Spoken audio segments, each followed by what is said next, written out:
Hi, I'm back. I found something on YouTube that lured me out of my hiatus, and that is 7 questions for physical media collectors from Real Talk Yorkshire. They look like a really fun idea, so I wanted to try it as soon as possible. The first question is, the first film you remember watching that made you fall in love with movies? And for me, that is The Wizard of Oz. This might be kind of a basic answer. This is probably a lot of people's answer because it used to be on TV every holiday season. Easter, they used to show it where I live. It was one of the first things we rented when we got a VCR as well. I was always fascinated, when the sepia tone turns into color. And the horse of a different color, that effect still holds up. If that came out in a movie now, people would go, whoa. Practical effects stand the test of time a lot more than digital ones. Practical for the win.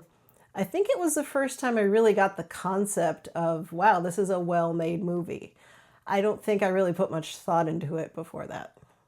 Question 2 is the oldest DVD you have in your collection. Or Blu-ray, VHS, whatever it is that you collect. So since I mainly have DVDs, I went with that. The first DVD I ever purchased was On the Line. I remember that distinctly because I had my other NSYNC items on VHS, but then when this movie was coming out, it was not going to be released on VHS, so I had no other choice. This is the Lance Bass, Joey Fatone movie. Fabulous soundtrack, by the way. This also stars Emmanuel Shrieky, Dave Foley from The Kids in the Hall, Jerry Stiller. Al Green has a cameo as well. So it's a really fun one. The director of this, Eric Bross, is actually kind of my internet buddy because of Adrian Brody. He directed him in 2 films, and so he follows my Adrian Brody related accounts. Question number 3 is a movie you didn't like on the first viewing, but now you do. My answer for this one, I'm almost ashamed to say because I love it so much now, but it's Singing in the Rain. My mom was a huge musicals person. She would watch The Sound of Music, My Fair Lady, 7 Brides for 7 Brothers, which I still don't like, and Singing in the Rain. And so I I kind of was determined to not see this movie. And then one day, I guess I did catch it, and it was so funny. And I had no idea. But now it's probably in my top 10. I think a lot of it comes with age. When you're a little kid, you don't want to know nothing about classic movies. But when you get older, you appreciate them more.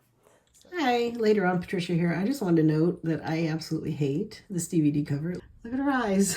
That doesn't even begin to look like Debbie Reynolds. So I'm on the lookout for one that looks kind of more like this, like the movie poster or something. So I'm going to see if there's like a special edition, like a Criterion or something that I could upgrade to. The 4th question is a somewhat obscure movie that has a great soundtrack. For that one, I chose The Singing Detective. It's a Robert Downey Jr. film directed by Keith Gordon from Christine. I watched this initially because Adrian Brody has a small role in it. And as you can see behind me, I have all of his films. Well, all the ones that are available on physical media anyway. That's a rant for another time. My case from my first copy looks like this. So I recently bought this one. The 5th question is a remake you prefer to the original. And at first I was like, I don't think there are any. And then I realized my second favorite film of all time, The Birdcage, is a remake of La Cage aux Folles, which is a French film. That is a great film too. It's hilarious and the storyline is essentially the same. But I just love this cast. Robin Williams, Nathan Lane, Diane Wiest, who's my favorite actress, Gene Hackman, and Hank Azaria just steals the show here. Everybody works so well together. Even the extras are fantastic. It's a wonderful cast. So, The Birdcage. Number 6 is a movie that scares you. That one was an easy choice. An American Werewolf in London. You probably said that with me if you saw my video about it.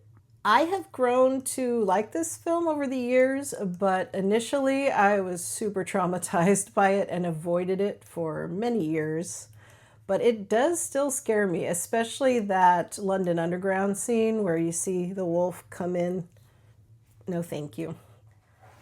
Okay, a movie that makes you hungry. My initial thought was the pizza from All Dogs Go to Heaven, but then I realized I no longer have a physical copy of All Dogs Go to Heaven. I don't think I ever upgraded from VHS that got left behind in my mom's stuff.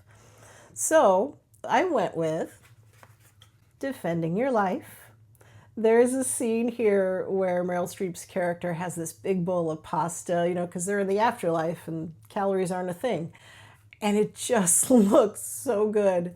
So, I mean, I'm kind of a pasta person to start with, but yeah, Defending Your Life. This is a fantastic movie, by the way. Highly underrated.